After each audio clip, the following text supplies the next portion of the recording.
Have you ever heard of an old game called The Theater? Yeah, didn't think so. Probably because many say it doesn't even exist. You see, The Theater was an old game released around the same time as Doom. Today, if you ever find it, it's only available on crappy bootleg CD-ROMs, which, more often than not, don't even actually contain the game.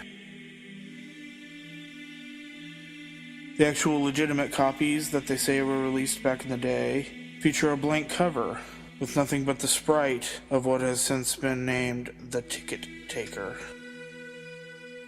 He is simply a poorly drawn, pixelated, bald Caucasian man with large red lips, wearing a red vest over a white suit and black pants. He is completely expressionless, though some say that if you smash the disc, his face is shown as angry the next time you look at the cover. Though this is just dismissed as an urban legend.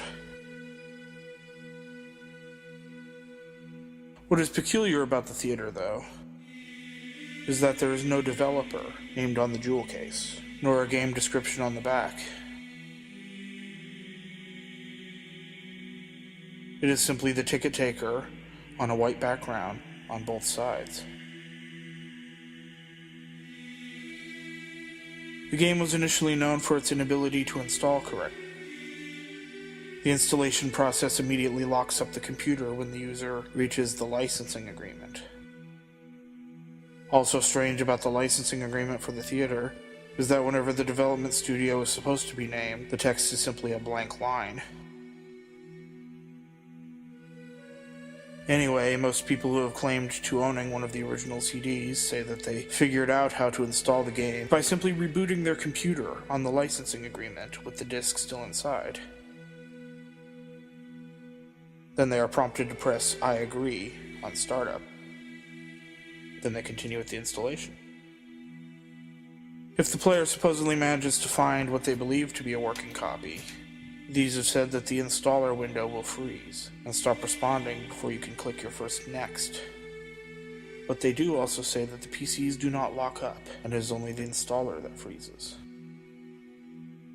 It is unknown if these are actual copies or fakes, but it is widely thought that these working copies are just to draw internet attention with no proof of the installation effects. Upon proper installation, the game starts up without any introduction besides a main menu that is simply the sprite of a movie theater's exterior on an empty city street. The title fades in, and then the three menu buttons: New Game, Load, Options.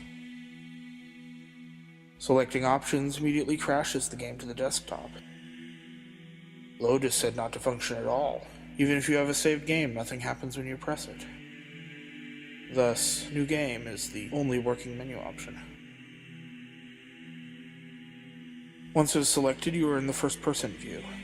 You are standing in an empty movie theater lobby with the exception of the ticket taker standing in front of a dark hallway, which one can only assume leads to the theaters themselves. There's nothing to do but look at the poorly drawn, mostly illegible movie posters, or approach the ticket taker. Once the player moves towards the ticket taker, a very low quality sound clip plays saying, "Thank you, please enjoy the movie," along with a speech box saying the same thing. You then walk into the hallway, and the screen fades to black. And you're back in the empty lobby, and you do the exact thing again. And again. And again.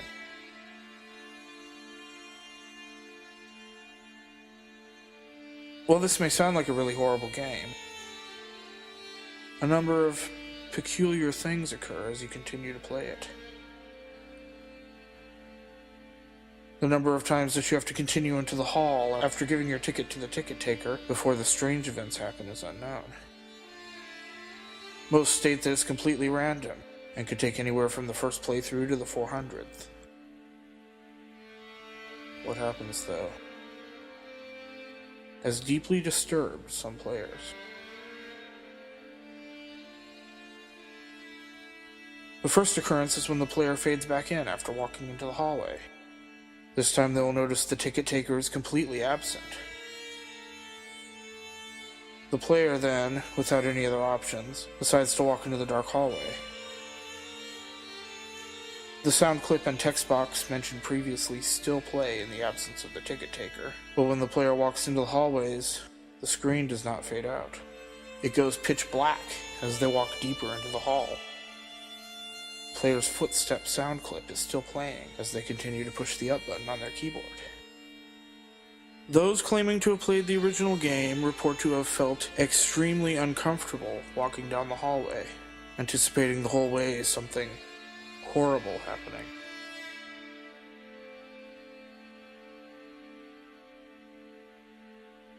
Well, eventually the player is unable to move forward. There is nothing for a few moments before a strange sprite that is described as the ticket taker, but with a swirl for a face, appears and stands before the player. The original players of the game say their bodies immediately froze up and their stomachs churned as they saw this sprite, which has been appropriately named the Swirly Head Man. Nothing happens as the Swirly Head Man stands before them. Then suddenly a piercing screech plays as the game glitches out. This lasts for a few minutes, with the screeching being continuous.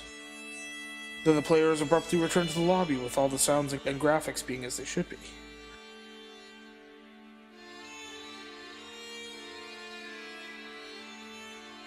The game continues normally for the next couple of cycles of entering the hallway, with a couple of the original players claiming the Swirly Head Man would briefly appear and disappear in the corner of the screen as a brisk yelp sound effect plays. Then, at some point after meeting the Swirly Head Man, the player sees the ticket taker pacing back and forth, though there is no walking animation. The sprite's limbs are completely static, so he just hops up and down slightly as a substitute, with his eyes being wide and his mouth open to simulate a worried facial expression. Some players noted that the movie posters had been replaced with images of the Swirly Head Man, which caused them to immediately turn their character's head away from the posters and approach the ticket taker. Then another, different, low-quality sound clip plays, but the speech box contains nothing but corrupted characters that cause whatever text that would have been in the box to be completely illegible. Due to the extremely low quality of the sound, it is debated by players what exactly the ticket taker says at this point. Though it is widely agreed that he says, "Never reach the other levels." Then the screen fades out once again, and returns the player back to their starting point in the lobby, but the ticket taker is gone, and the hallway is blocked by a large brick wall sprite. Touching the brick wall will immediately crash the game. And that's all there is to it.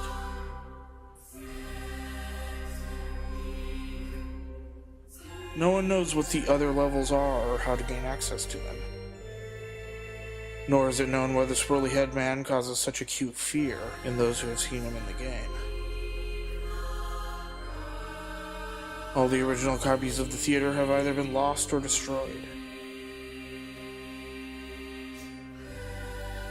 But the creepiest part is the fact that all the original players of the game